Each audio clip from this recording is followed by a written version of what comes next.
join today. So with that being said, I'm going to share my screen. I have a few slides. A lot of this information is going to be information that is not new to many of you.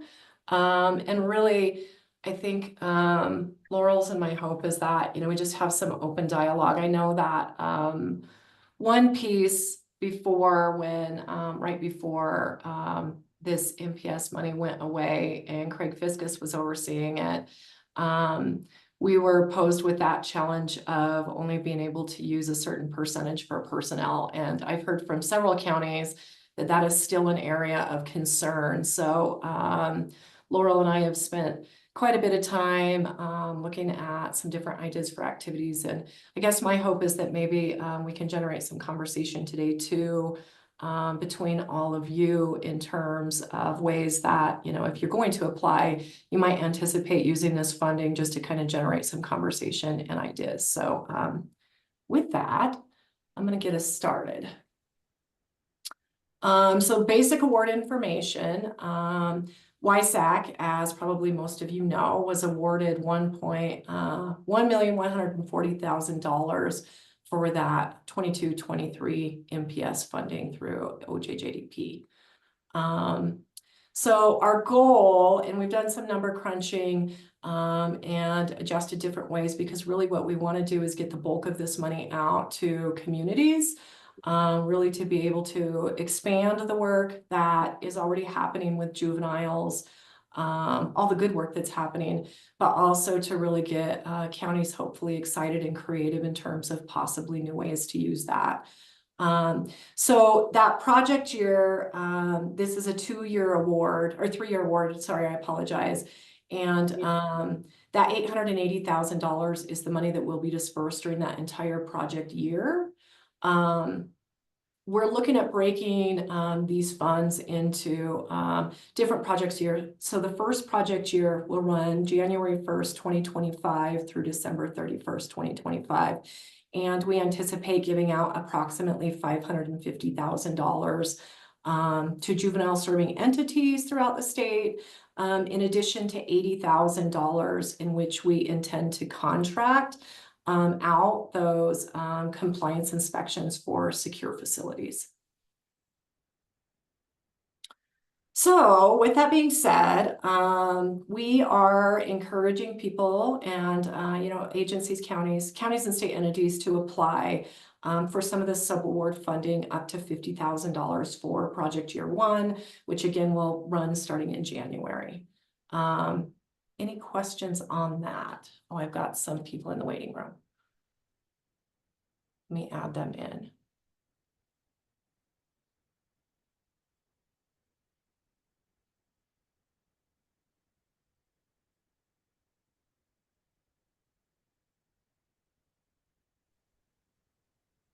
Like Brooke was saying, and I think you guys know, it was the OJJDP grant is 3 years total, but it was awarded late, and then we had to submit a revised budget, which that didn't get approved until July.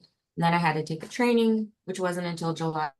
So now we're just able to start getting out the funding, but we have the first year of the grant period's funding available and this year 2 of the grant period funding available. So we're combining those 2 years for this first $550,000, and then from January 1 of 26 to September 30 of 26 is going to be that last pocket of money on the federal fiscal year.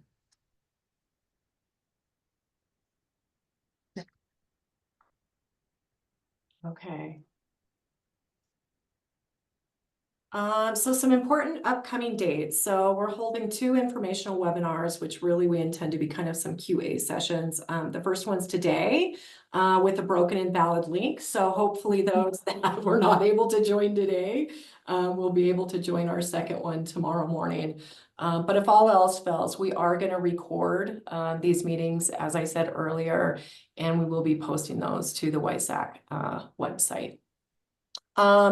We are going to release the RFP on Monday, so that date is 9:30.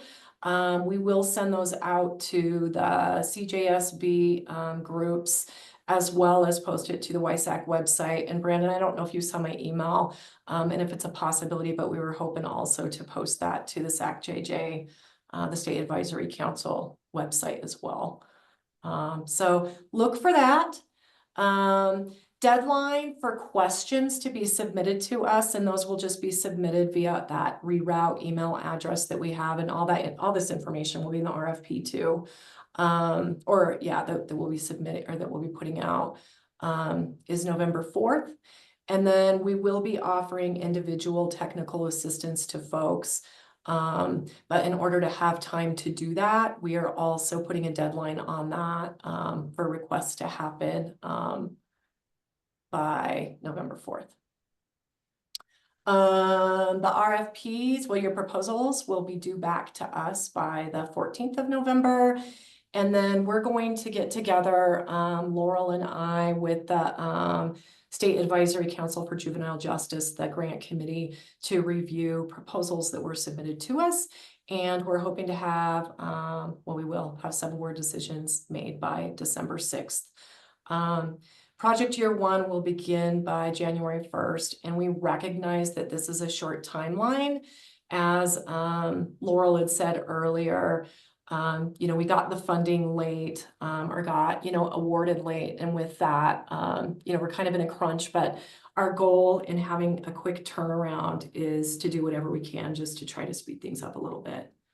Would you add anything to that, Laurel?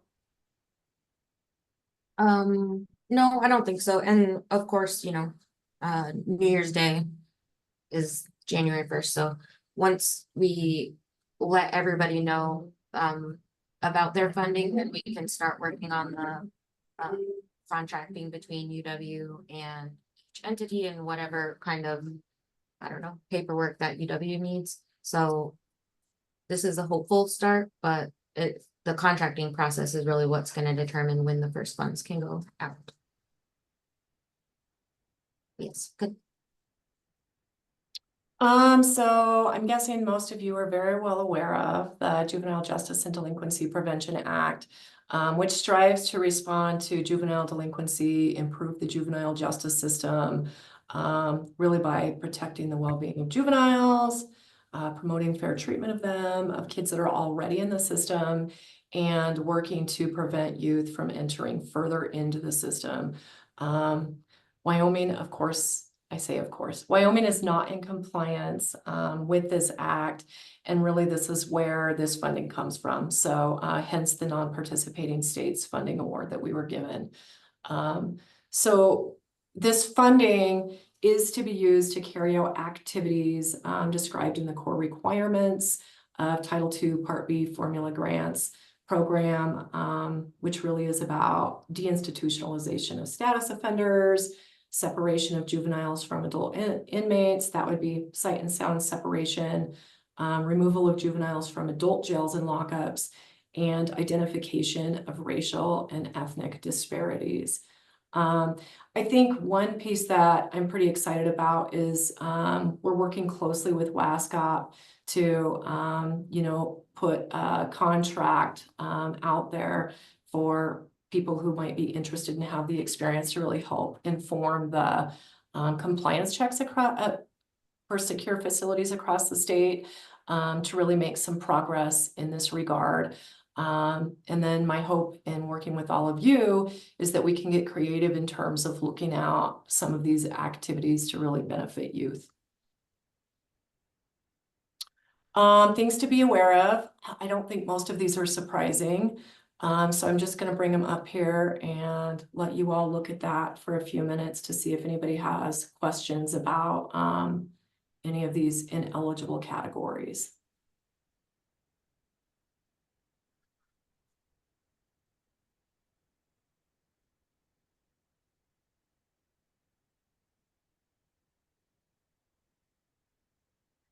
Any questions here? Mm-mm.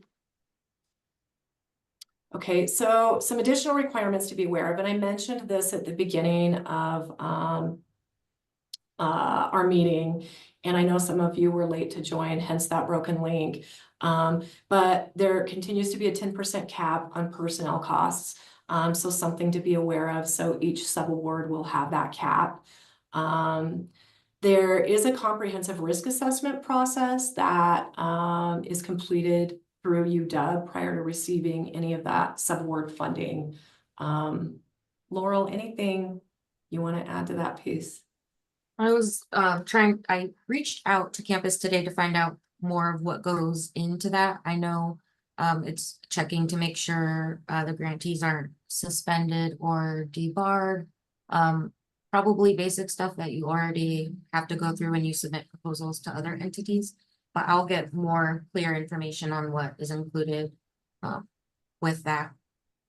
But it's basic, and sponsored programs on campus will handle that, and it's checking to see you're eligible to receive federal funding, making sure you're not a high risk grantee, and if you are, working with you to set up enhanced monitoring, basic things like that I'm not really involved in, but I'll get more information from sponsored programs. And then backgrounds and fingerprint checks will be required for direct care staff. And I think for many of you, that's probably something that you already do, but perhaps not. So it is something to be aware of, and that's part of requirements set forth by OJJDP, and just their determination of suitability in terms of who should be having contact with kids. And as part of the RFP, we will have in the appendix a checklist for you to run through just in terms of what you will need to be checking in regards to any staff that are working with kids. I see, Erica, your hand raised. Just real quick, one thing to be aware of is that YSAC will cover the costs of Webinar for checks. grant. If you have a second, would you be willing to Say that again, see, Cassie? what day I use vacation time? I'm just gonna go ahead and mute that. YSAC will be covering the cost. We're working with DCI right now to get a contract in place to ease the process. And I say that knowing I also come from direct care in that world. And I know that just within communities, just even getting fingerprints can be challenging, but we're gonna work hard to do whatever we can to kind of ease that process.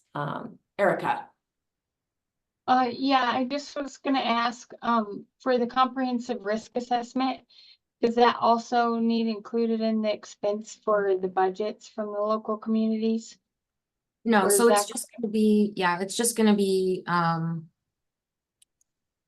like sponsored programs asking for your SAM number, and just basic question. It's nothing, That's what we typically would do if we're recipients of funding, is it's just the Yes. background information part of it. Okay, Yep, thank yep. you. Laurel, do you want to tackle this indirect cost conversation? Yes, so you can, there is the 10% cap on personnel. You can also include indirect costs in your budget. If you have a negotiated indirect cost rate with through the federal government, through whatever agency you work with, you can apply that indirect cost rate. The university just needs a copy of your indirect cost rate agreement. If you don't have a federally negotiated indirect cost rate, then you can include a 10% indirect cost rate to your budget. So whatever number you end up budgeting for direct costs, like the 10% you may spend on personnel, any equipment, trainings, once you have your total budget for all the direct costs, add 10% onto that for your indirect costs if you don't have a negotiated rate already. So reporting, another piece that I've heard from some entities is just discussion about how sometimes reporting in the past was challenging for those that were receiving some of this funding under VOA. I don't know that much about that piece, but what I do know is that we are intending to, in addition to getting like a monthly invoice and some data regarding numbers and whatnot, really using our reroute system to capture the data that we're going to need to report to OJJDP. So if you're not already part of our reroute system and you intend to apply, please reach out to Laurel and I so we can see about getting you set up. And then just that monthly invoicing piece will be a requirement as well. Any questions there?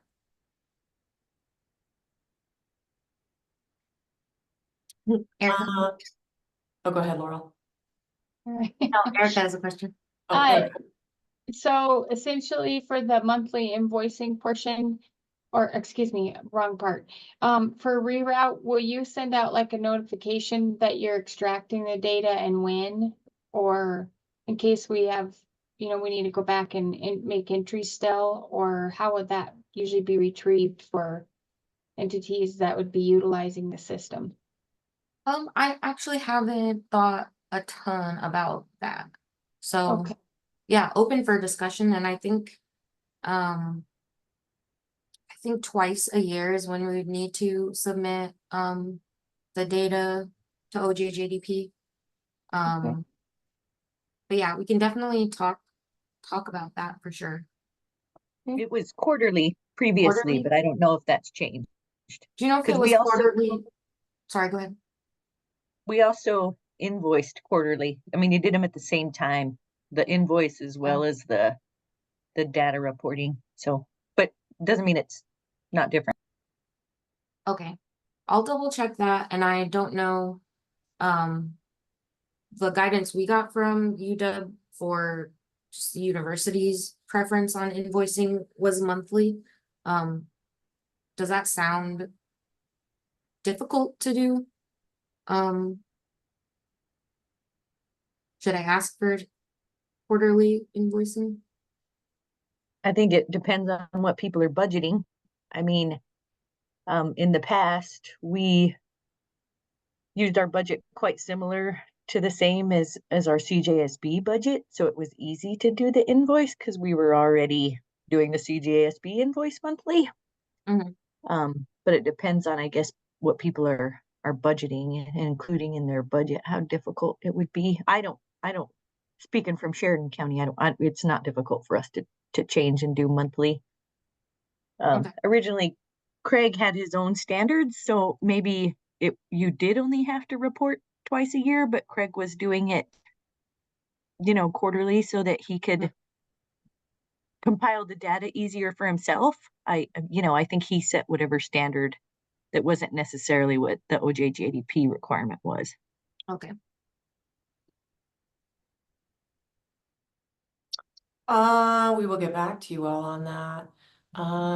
So in terms of eligible activities over here, and I mean, you all are very intelligent people. I'm sure you can see this column, but these are the activity types that we looked at, really in consideration of that 10% cap on personnel costs.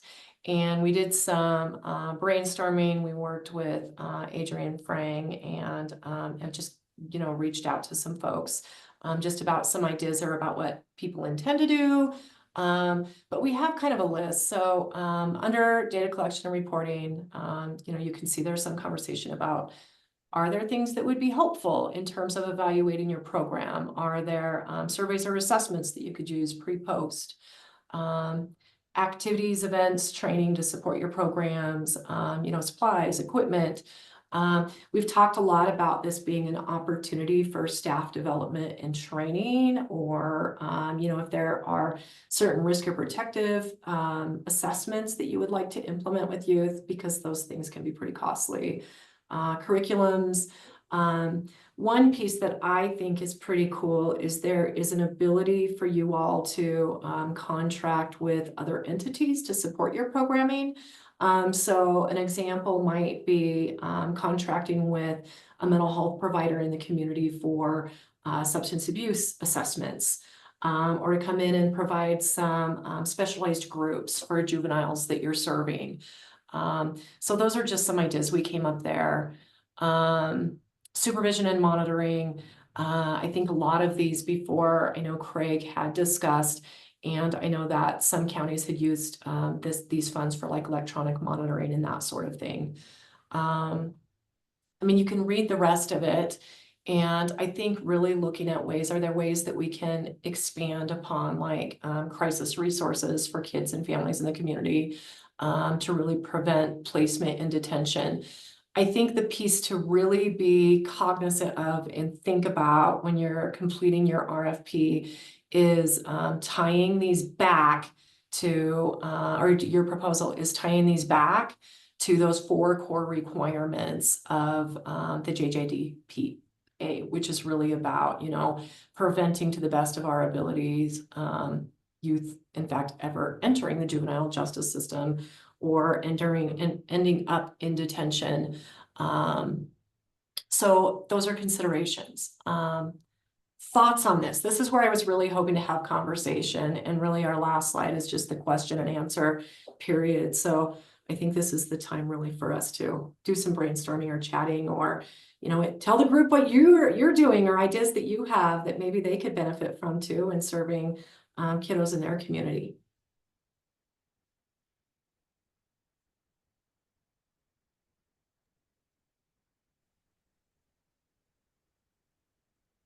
I have a question. Yes. We've used this funding to pay for juvenile house, like juvenile detention center over in Laramie County or Natrona County. I don't see anything in regards to that in the eligible activities. Is that something that's still eligible? Could you say the beginning of that one more time? Yeah, sorry. Previously we've used this money to pay for juvenile housing in detention centers. We pay other counties because Albany County does not have a facility.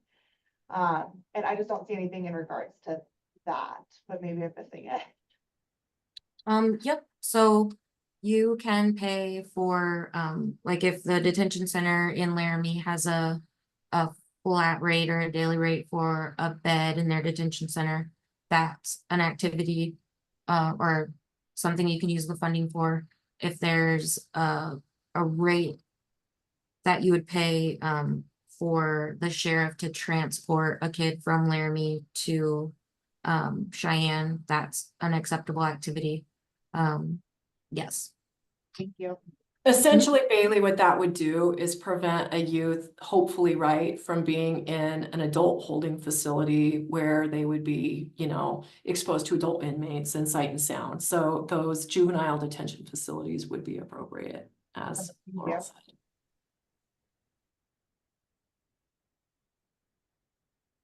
So can you refresh my memory with regard to the background check fingerprinting? Wasn't there, has to be recent, like it needs to be done within the last 6 months? And then does it need to be updated after that for the staff? Every 5 years. So it has to be recent within the past 6 months of, starting activities funded by the award. And then it needs to be updated every 5 years, or anytime you have a reasonable belief that something has occurred that would impact the determination of suitability. So yes. That's good news. Yeah, So- and sorry, go ahead. So you're talking about we could use it to contract services. Like, let's say Sheridan County pays somebody to supervise kids while they're doing community service, or we, you know, the kids are volunteering at the animal shelter. So when we were speaking before, we were talking about, well, those people at the animal shelter are having direct contact with the youth we have in our diversion program. Do those folks need to be fingerprinted because they're volunteering at a facility that we don't have direct control over, I guess? Will you be at the facility with them? Not necessarily. So I believe so. I believe the answer to that is yes. And I believe it is anybody who has more than incidental contact with the juvenile during the course of activities that are funded through the award. But I can get more information to see, because would you in this instance be contracting with the animal shelter in any way? No, but so it like we were using it to for our diversion program in general. Everybody that's involved with the diversion program has to do at least 8 hours of community service. And we started to think, well, we're gonna have to change how we define how we're using that funding to support that program, because those kids are farmed out to other agencies that we have no control over, like the animal shelter, to do their community service. And we didn't want to be in violation because we can't tell their staff they need to be fingerprinted, but those are our diversion participants being sent out. Yes, I'll get more information about how the requirement applies in that instance.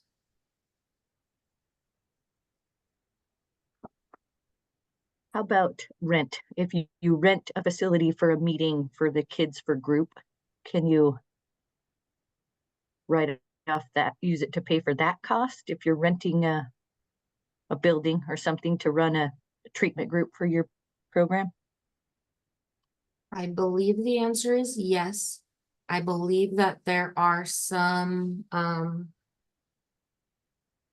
additional considerations as far as what facilities and how much they cost in the financial guide, but I will also look into that and see if there's anything to share. But it's not a prohibited activity or prohibited cost, so I'll get more information about anything that you would need to know for using the funding to rent a facility. You. Ask a question. Sure. In the examples that were given would be, contracting with someone to monitor community service, someone to run a group. Because those are technically salaries, does that mean it would have to be under 10% or only allowed 10% of your request to fund that portion of your program that you're requesting for? So if you are contracting with a contractor, then that's different than paying a salary. So if Sweetwater County gets the money and you enter into a contract with Peak Wellness to do 5 anger management groups, that is a procurement contract, which is not considered personnel costs for this grant. So the same way, like nearly 100% of the compliance inspection cost is personnel.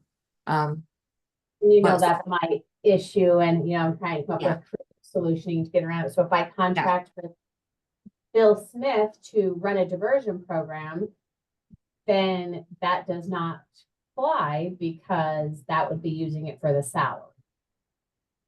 If in this scenario, is Bill Smith an employee of Sweetwater County? Today, he would not be. We would have to go through a hiring process to find someone. And so I think that's where we get into our gray areas. And we've had this conversation. I know Laurel and I several times. I mean, Sweetwater County, I need it for personnel, which means I probably am not going to apply unless I can come up with a creative solution. And so can I call that person a contract employee rather than a county employee? If that is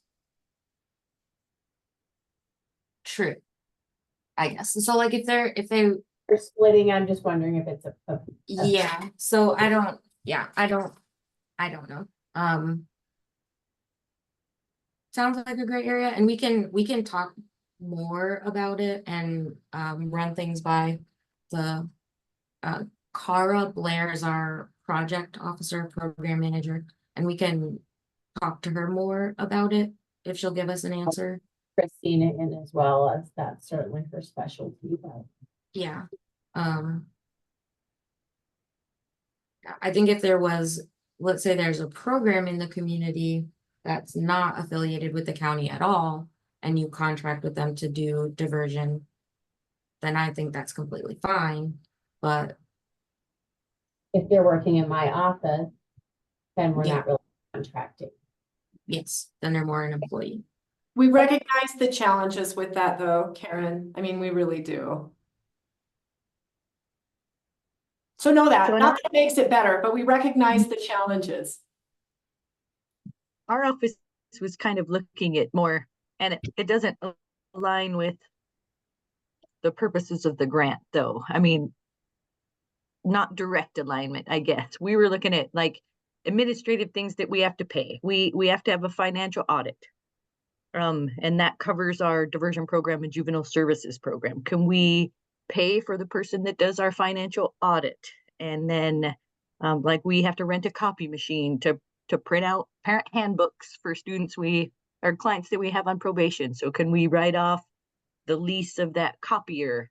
And then we have like an off-site data security system with a local provider. Can we write off their monthly cost for that security over our system that does the, reroute and data tracking? I mean, it's all kind of outside of the box thinking that feels like it's not really related to the project.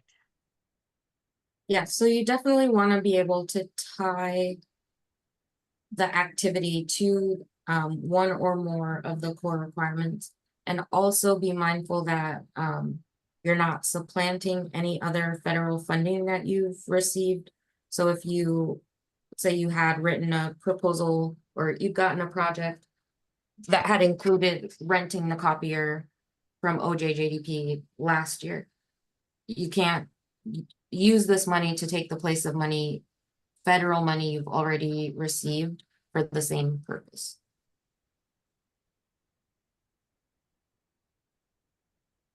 So, Laurel, or Brooke, you had mentioned kind of possibly contracting for maybe like a substance evaluation or staff development or kind of those areas. Essentially, and this is probably more of our grants person's question. If we did that, would the contracting agency essentially invoice? Like right now, our intentions would be that our CJSB would kind of be our governing body, if you will, or whatever for the intentions of it. Or say we wanted to teach a foster care course or something. Would that just get invoiced and then that is considered not as any type of salary for that? Or because it's a cost of service, right? Yes. So did that just get essentially invoiced to us and then that gets submitted to you all Yes. for that type of reimbursement? Okay. And I would think about those pieces, Erica, as like what might be helpful to complement your programs, because I know the personnel piece again, can be challenging, but I think with that, if you're looking at your pre-existing programs, what would be helpful to complement those when you're thinking of contracting? Okay.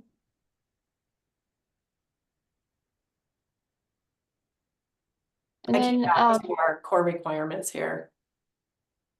and also to your thing, Brooke, you had the eligibility activities, but at my screen only it stopped at the initiatives to examine issues. Do you know if there was more to that not quite there. Another one. Yeah, right there. So is that that was the bottom of it. Okay, sorry. Yes, that I is didn't the bottom. capture that. Thank you.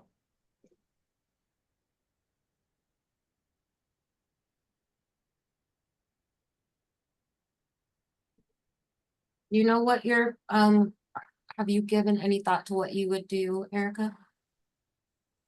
I've been reaching out. I'm trying to set. I currently have 2 meetings that I'm going to work with. I had already been meeting with our detention center staff and our crisis shelter Department of Family Services group, and we had been trying to problem solve some ideas around this. And they had some really great ideas, but I want to meet with them again to see concretely what they would like to do.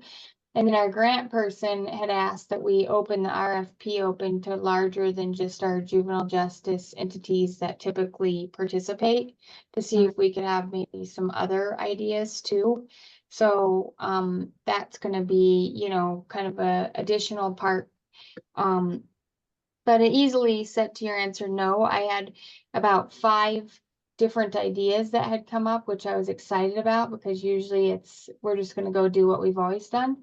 But then also our county attorney contributed and said that they would like to really focus on some of those areas like our crisis shelter and stuff like that too. So it might be trying to figure that out. So if right now, and I guess this is one of the questions that it led me to that. So sometimes we have a hold for a kid that temporarily is waiting for court or is crisis management. And then Department of Family Services has helped us maintain that crisis bed while we're getting all the things set up with the family. Mhm. Is that something that could possibly be covered under this, that shelter cost could be paid for that child? Or does that still need to be maintained under Department of Family Services side if they're helping with that?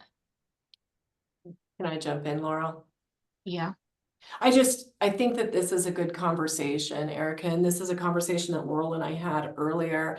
Really, I think it would be, from my perspective, and Laurel jump in, between that shelter and DFS, that would be a conversation. And Brandon, I don't know if you have any input on that, because they're licensed. I know they receive funding from DFS to have those placements, but if there's a way that we could use some non-participating state funds to support that crisis placement, it would be an appropriate use of funds. I think really it would be, from my perspective, probably between that facility and DFS with their licensure and any requirements they have on that side, just in regards to placement. What do you think, Laurel? Yeah, Brandon, does DFS pay for every crisis bed? That I'm not sure on. That'd be more so with like our, probably my supervisor, Deb Hibbard, and like licensing just down the hall, but I'm not really well versed in crisis bed placements. But I do know that we pay for a number of beds in crisis shelters, whether we use them or not. We have reserved beds in crisis shelters around the state. Yeah, Erica. So I think if DFS is already paying for it, then you wouldn't want to use your money to double pay for it. But if you have a need for crisis beds that the county would have to pay for, then yes, you could use the funding.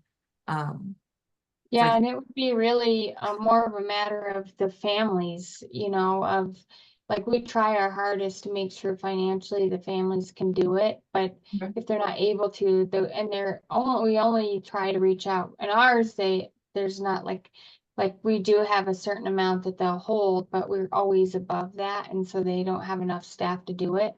But we Mhm. have children that we're not gonna do it if they can be released quickly, or we have other alternatives, of course, but it would be something that we're really pending to try to avoid any type of court interaction.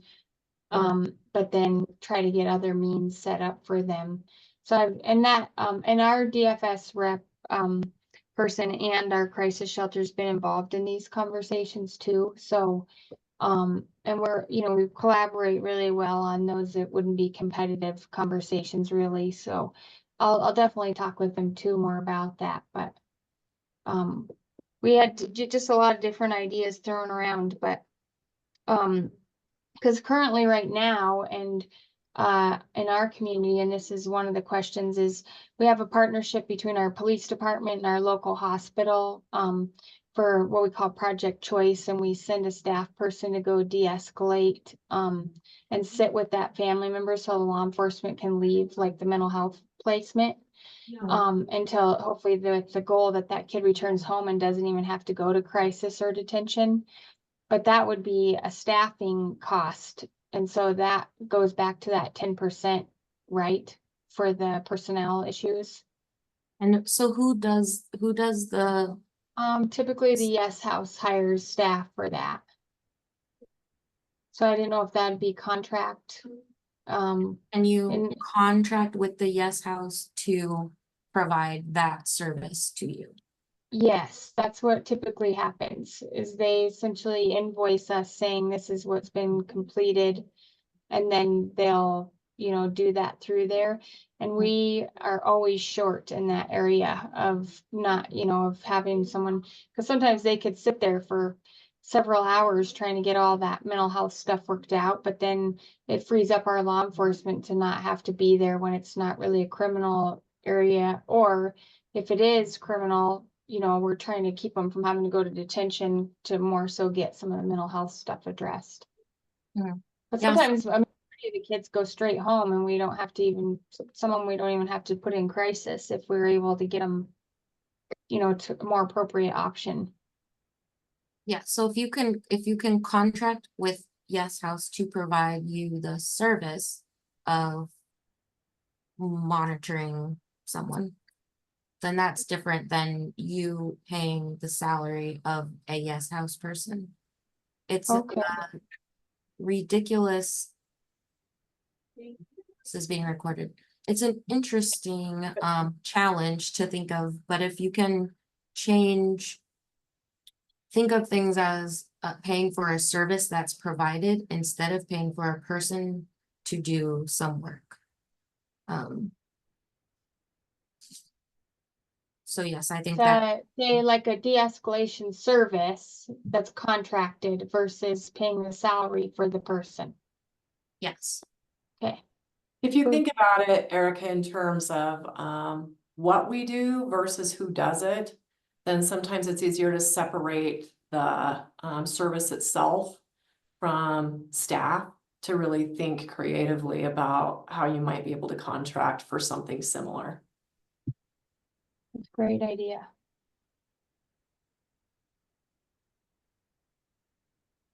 So like in Erica's example that she just gave, Mhm. so let's say she budgets that. Does she have to have some kind of proof that that Yes House employee that sat with that family has had their fingerprints within the last 6 months? Because that's a contracted staff with direct access to the youth involved. I have to check on that. Because I know that the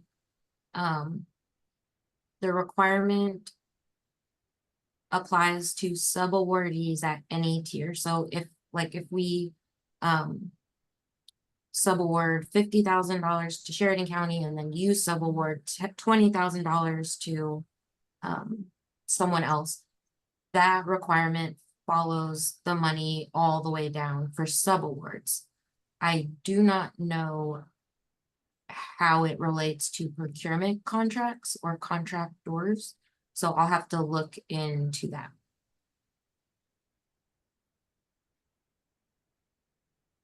So, and maybe it's on that form, say like we want to, because we have a new family resource center and we want to get like a training for conflict resolution or something for families.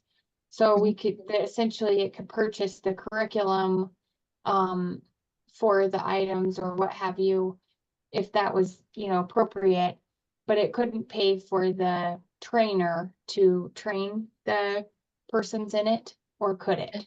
It depends on who the trainer is. Is a trainer an employee of Campbell County? No, they would be like, again, like maybe from the Yes House, for example, or something like that. Yes, then you would contract with Yes House to provide a conflict resolution training, and that is not personnel. Awesome.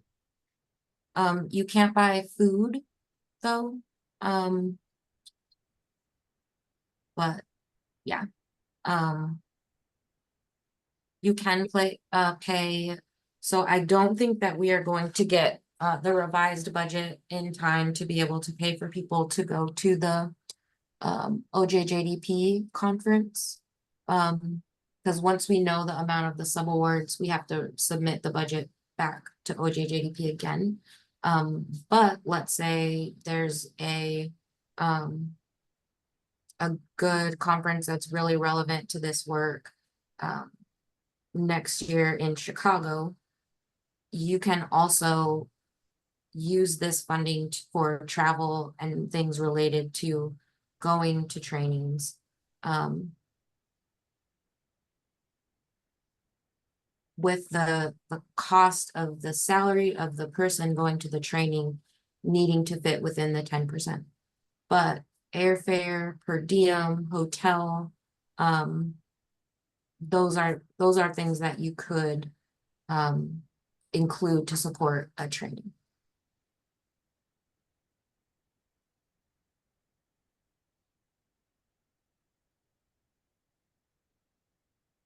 And on there for the supervision and monitoring, that could be, if you don't already have a contract, you could contract out with a different entity, or could you do it within your entity for like ankle monitoring, for example?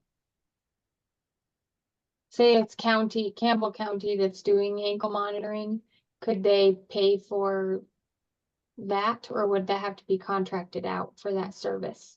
What what are you paying for when you do the ankle monitoring? Just the use or the time with the machine, like it'd be per, I don't know, I can't remember what it is. I think it's day or usage, or I'd have to look again at our new one. Yep, you could do that. You could buy your own ankle monitors. I'm not saying you should do this, but Yeah. yes, you can. Yes, it's really just the salaries, fringe benefits, that are limited to the 10%. So, even if it's, who owns the ankle monitors?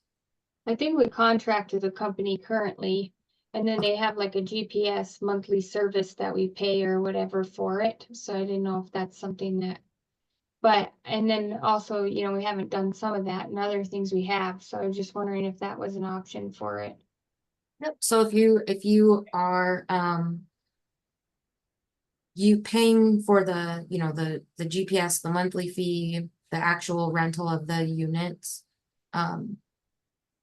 yes, absolutely, you can use that. You can use the funding for that. So then and this is just something that stemmed, and certainly I hope I don't dominate the conversation as I always do. Say we have a juvenile family drug court in Campbell County, and one of the sanctions for a child, which is actually the opposite of what this is to put them in detention. But I know that Bailey had kind of asked that question. If that does become a sanction for them, so, and then like the cost of, I don't know what they have currently, would that still fall under that? If that was, like a sanction, would that pay for that cost of expense for them to be detained? Or would that just be something entirely different? Because we're essentially, it's the opposite, I guess. Yeah. But, So if there, if this money didn't exist, who Yeah. would pay for that? That'd be a good question. I'll have to ask, because I don't know that. But I'm assuming it's, you know, taxpayers with it, but I'd have to ask.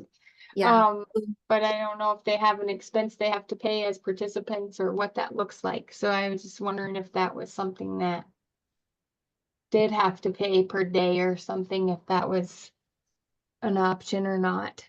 Because maybe, and like you said, just making sure that money isn't already going for those other streams, because we don't want to create new things.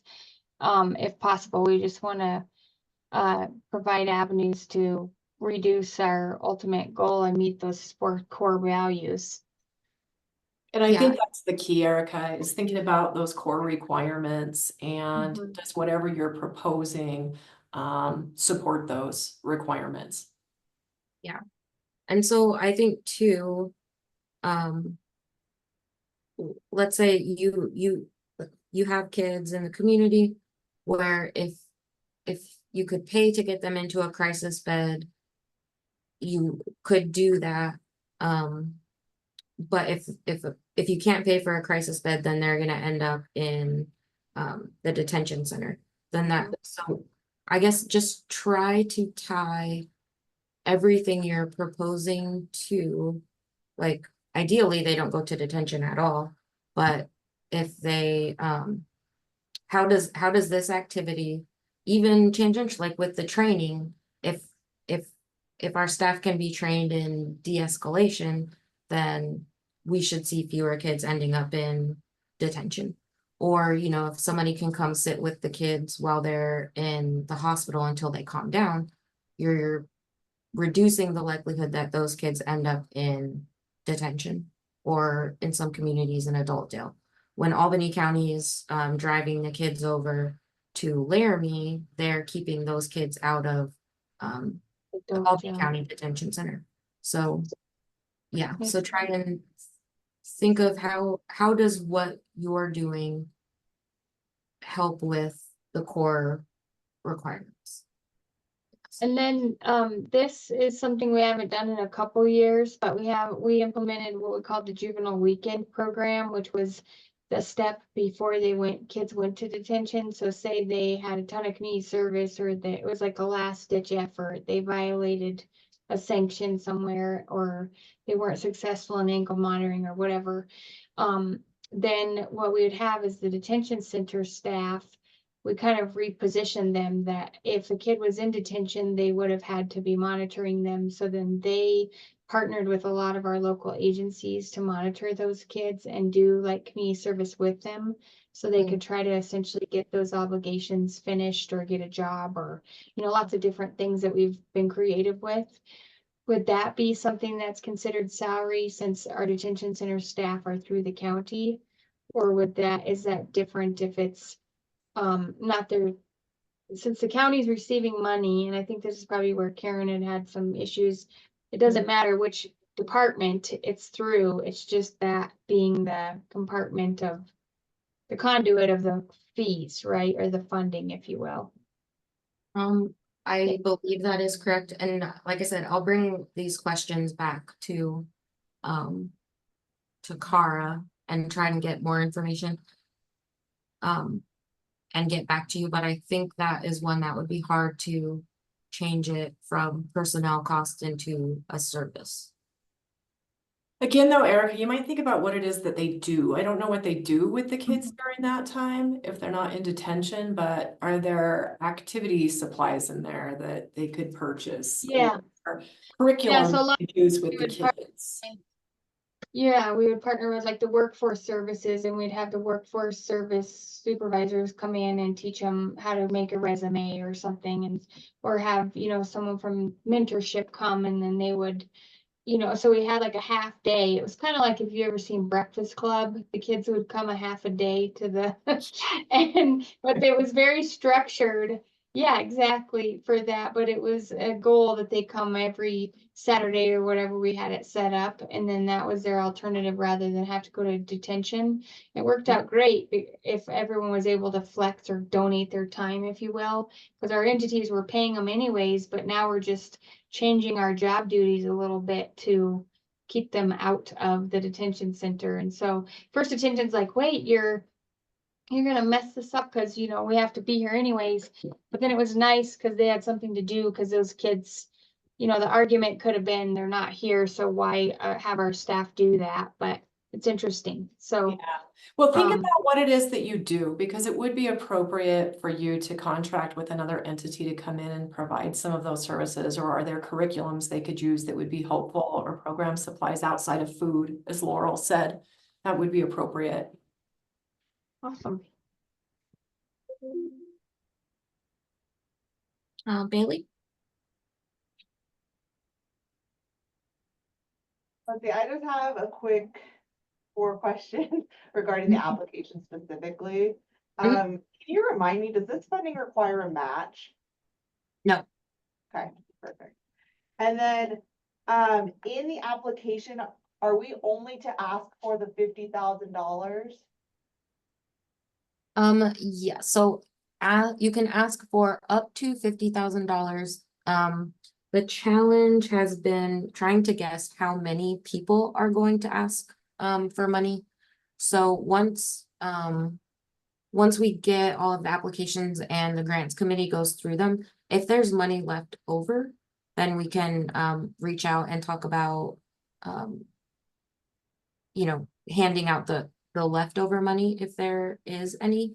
But we're just trying to make sure we can get money to as many people as want it. So yeah, I'd start with the 50, and if there's some money left over, we can talk about how to allocate it. And then my last question is, I mean, is this application at all similar to Craig's, or is it something completely different? It is completely different. I think it's easier. Oh. I would love that. Okay.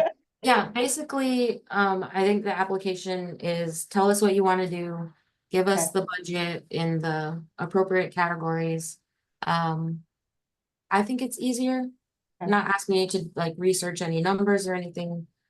Just tell us what you want to do and how it relates to the core requirements. Thank you. Yep. On that note too, I might just circle back. If there are entities that are interested in applying for an amount less than $50,000, absolutely. you just know of a training or a curriculum you want to incorporate into your program, please feel free to apply for a less than that amount too. For sure.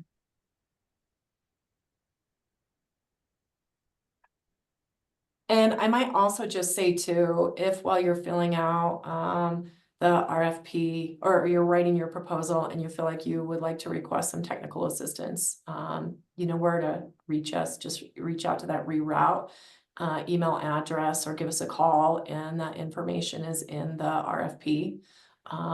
Because we will be providing that too, with that deadline of 11/4 so that we have time. Yes.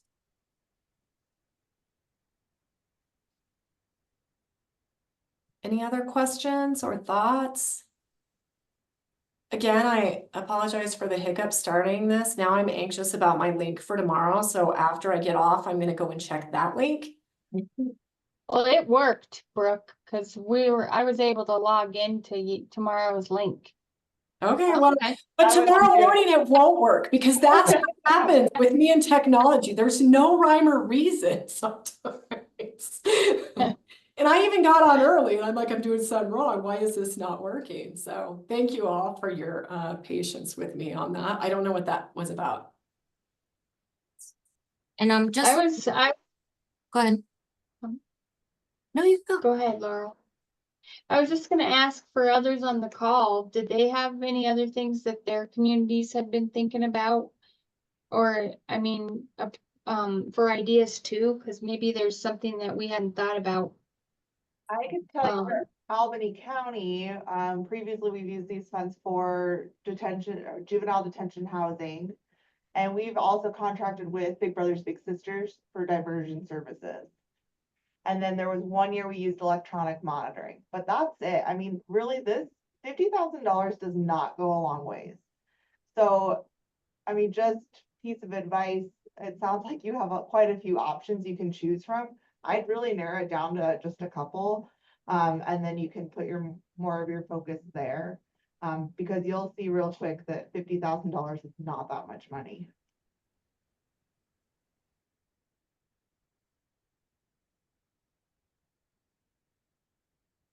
And so one thing I do want to say is that it's we are asking for a proposal, but it's not a competitive process right now.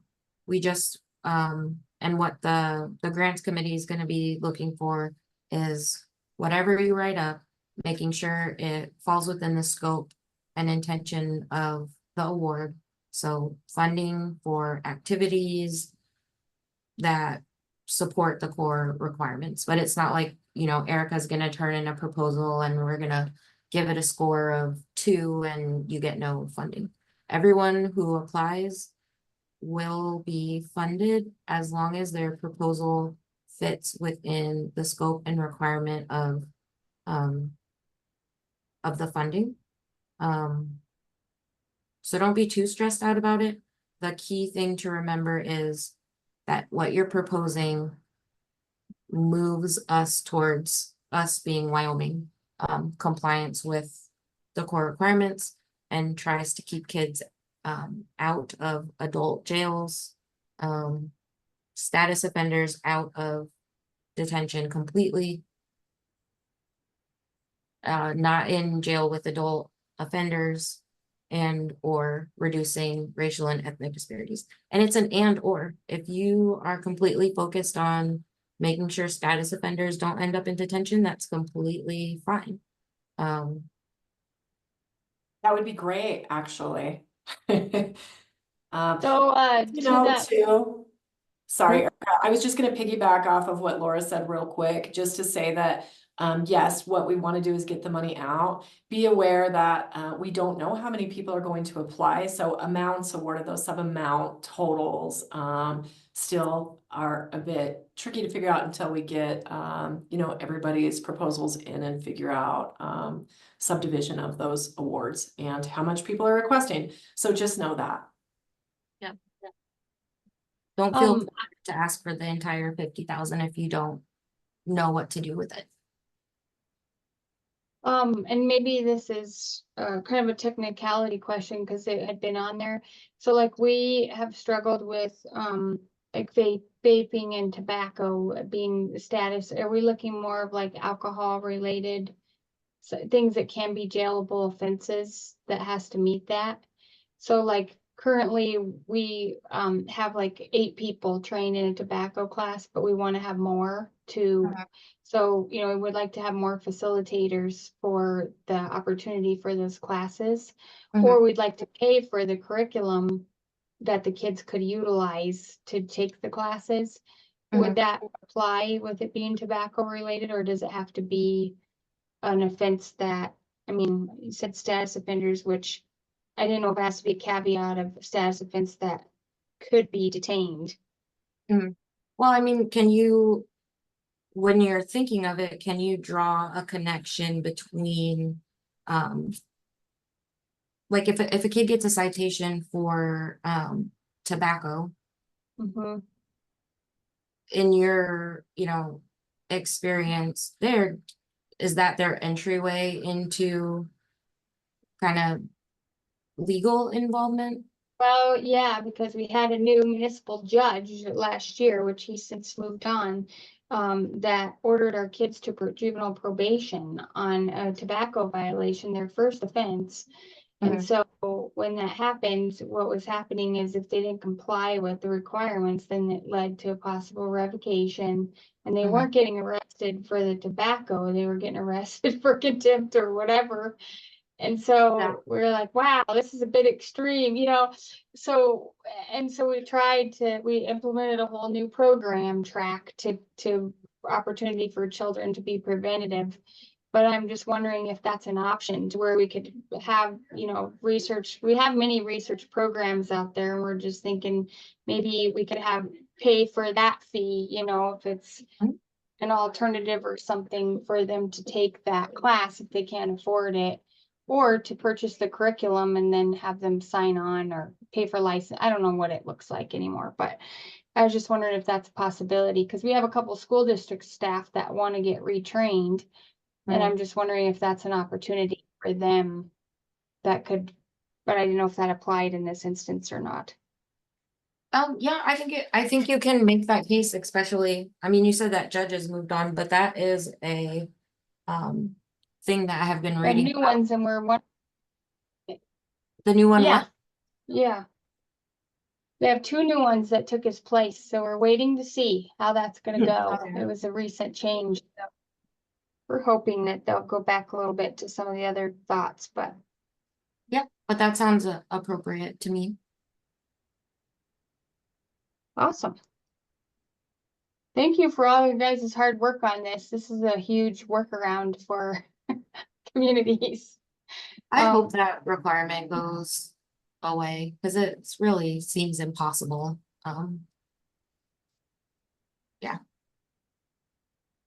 I echo that. Well, and they're making it harder. They may want to make it harder so there's less, you know, chances for money to be distributed.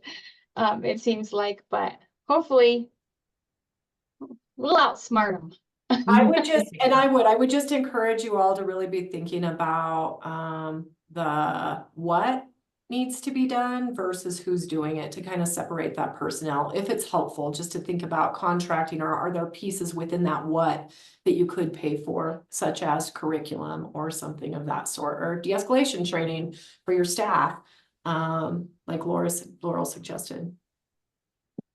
Awesome. Any other questions or thoughts before we wrap up?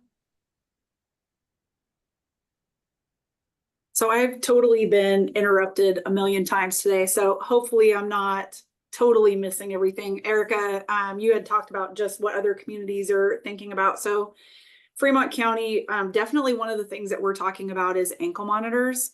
We have a lot of ankle monitor use. That's basically one of our tools of trying to keep kids in the community. We don't have a detention center close to us. What we've been told is that the detention centers 9 times out of 10 will not take a juvenile from our county.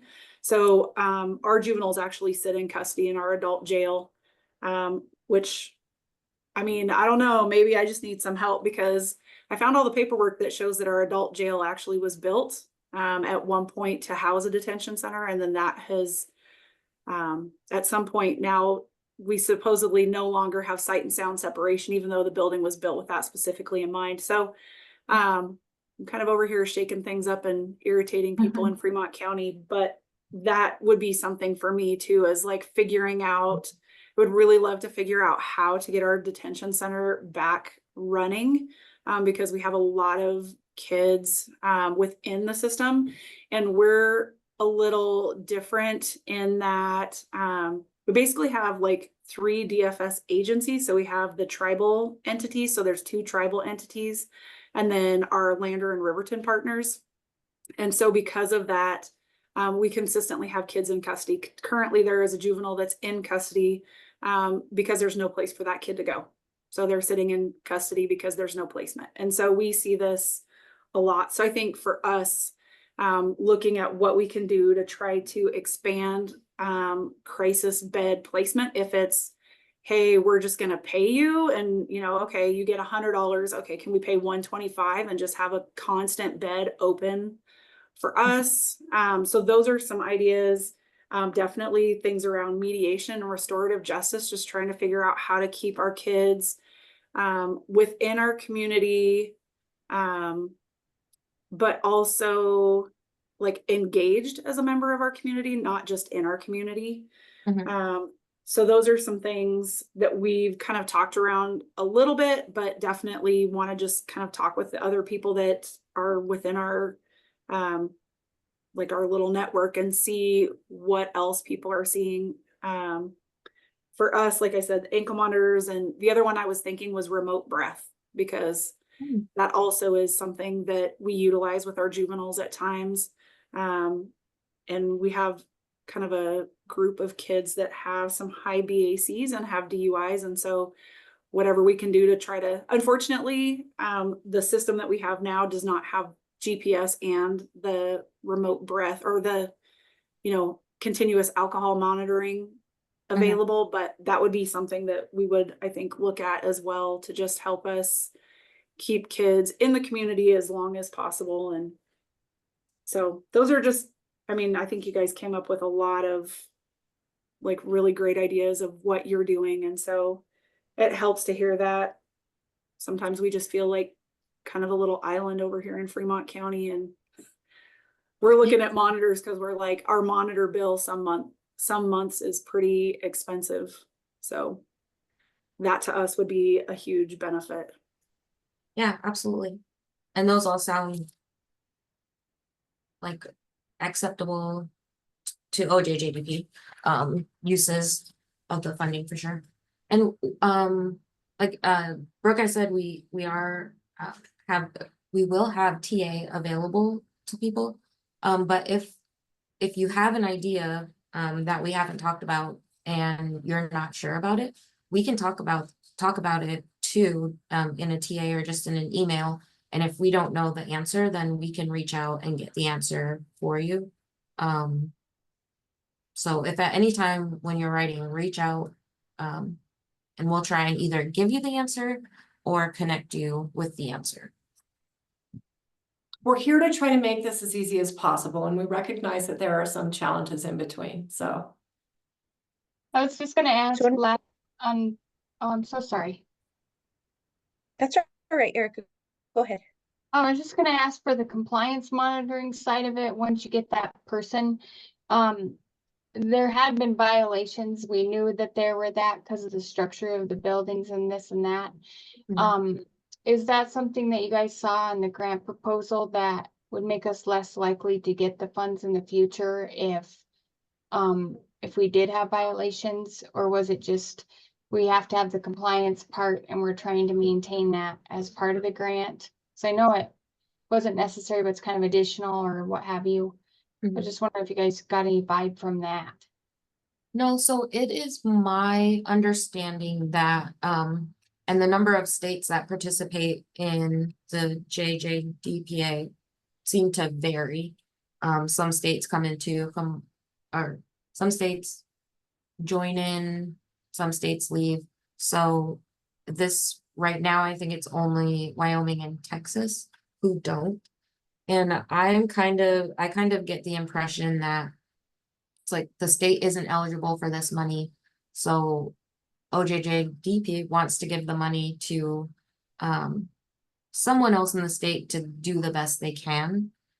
So I think even when we're doing the compliance inspections and we know, there's some sight and sound violations, at least we're doing the inspections, and that's, the first step towards figuring out how to not have violations.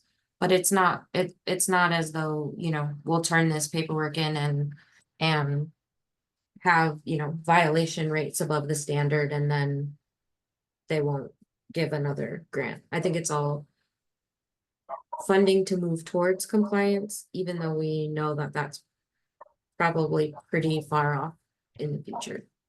And I do believe sight and sound is the one standard that has no acceptable violation rate.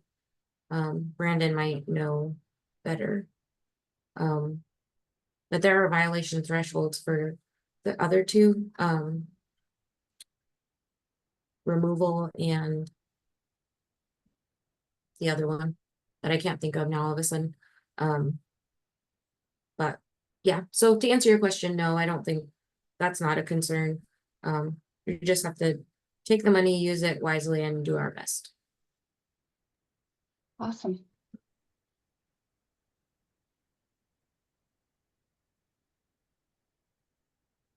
Any Is last there a, thoughts? Oh, sorry. no, that's all right. When you're talking about paying for curriculums, is there a standard, like it needs to be a best practices curriculum? We sometimes pre-purchase, like Third Millennium Classrooms has a stop lifting class or a drug and alcohol education class or a bullying prevention class. I don't believe I'm not quite sure what their certifications are, but we'll pre-purchase those classes so that kids that can't pay for them can still do the class, even though they don't have money. So we could probably, I think, use funding from in non-participating to pay for those, but is there a restriction on, oh, the curriculum has to be whatever, certified by some agency? No, so I think, and I think I put it verbatim in the RFP. I think it says like OJP strongly encourages the use of evidence-based programs and practices. And there is a link in the RFP to their catalog of evidence-based. Definitely do not use it to buy DARE or things that we know are not effective. But I don't think it's 100% necessary for something to have been officially declared evidence-based or promising, but definitely stay away from things that we know are not effective. Okay. And don't do scared straight either. Well, now you're just getting nitpicky, Laurel.